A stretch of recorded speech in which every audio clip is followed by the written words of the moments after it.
Hello everyone, welcome back to my channel and thank you for again joining me on my no sugar journey. So this is day 267. It's the 8th of November, my sister's birthday. Happy birthday, Sharon. But it's day 267 since I've quit sugar. And I'm still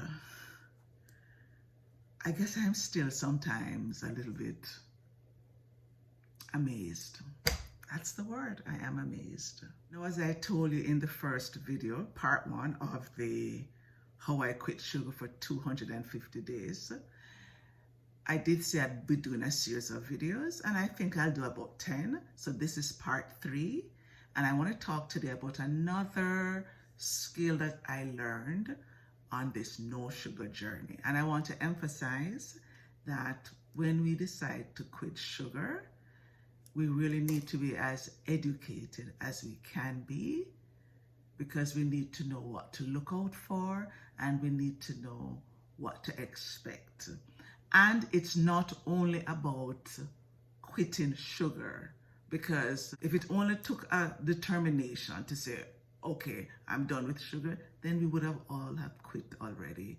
But what we know from research and from listening and from experience is that we have to have other skill sets. So today I want to talk about something that I learned from the Atomic Habits book.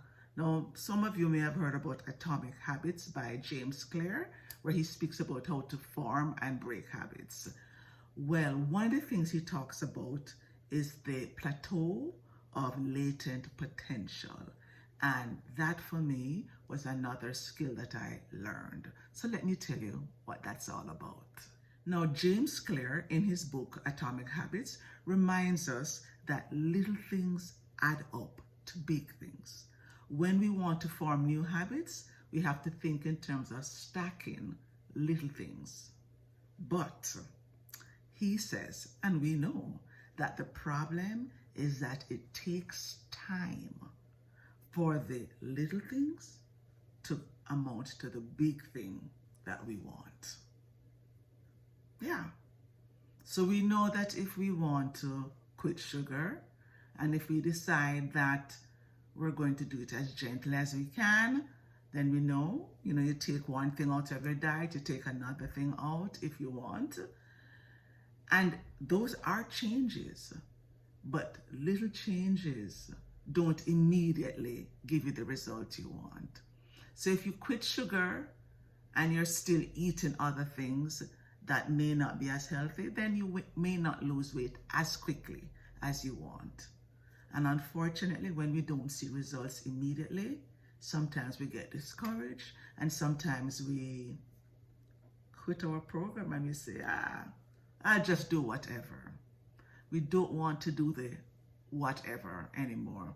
But we want to recognize that little things take time to add up to the big outcome that we want. Now, what James Clear tells us is that there is a gap between our results and our effort. So we're making this effort, but we're not seeing the results yet.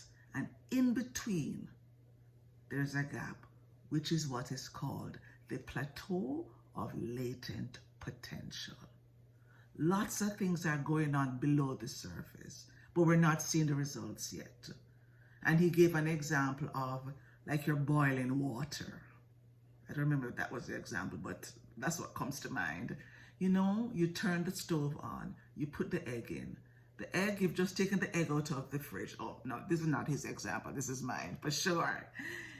You've taken the egg out of the fridge. You put it in the cold water and you turn on the stove. And you don't see anything happening yet.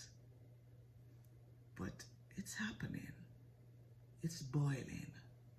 It's bubbling up. Eventually, you can see that it has bubbled up and the egg yolk is no longer running, but it is hard. So there was a gap between the time you put the egg in the water and the time it took to boil. And that time is the plateau of latent potential.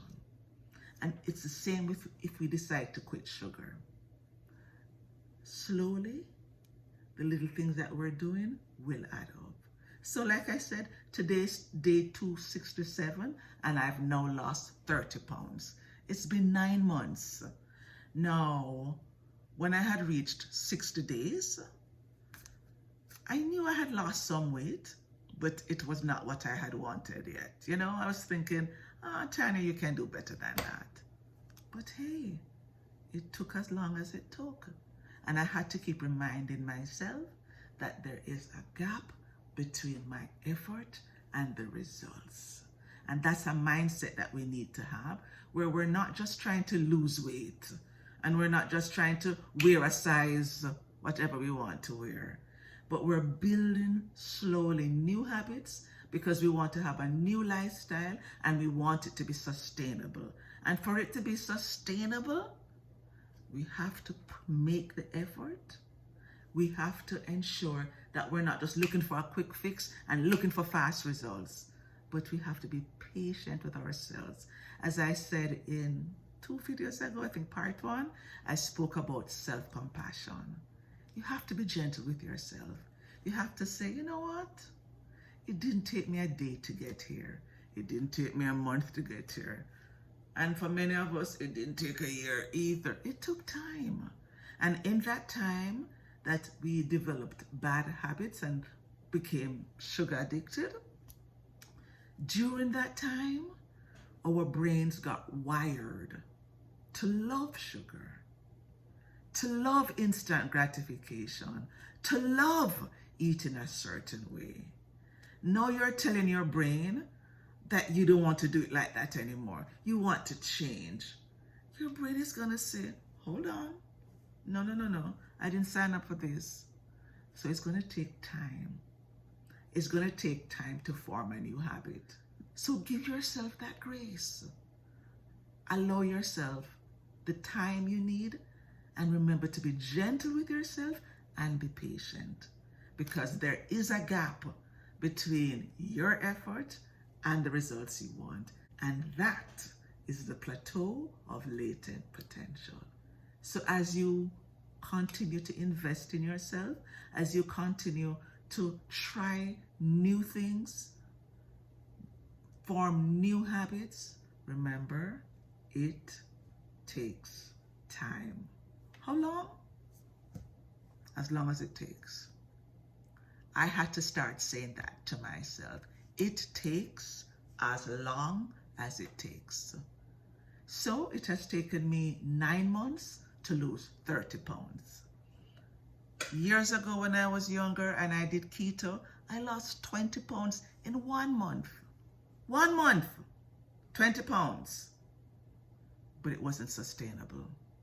As soon as I lost weight, I started to eat normally, eating sugar, eating everything. And you know what happens when you do that, right? Inch by inch, you put on the inches and the pounds. This time, I decided to work on my mindset and change a few habits which I thought I could live with. Like quitting sugar, I think I can live with that. Quitting flour, I think I can live with that. Because even after you quit sugar and flour, there's a ton of food that you can still eat. And for me, I no longer miss the sugar, I no longer miss flour. And for me, it's sustainable. So it took longer than it took me the first time. So this time, it has taken me 9 months to lose 30 pounds. But you know what? Those 30 pounds are going to remain gone. And there are a few more pounds to go, of course. But right now, I'm pretty good with this. So remember, it takes as long as it takes. So as you continue your journey, I want to remind you to have your own back, to look out for you. You know what works for you. Don't allow yourself to be derailed by your own negative thoughts and by the thoughts of others, which may not always be positive. You believe in you.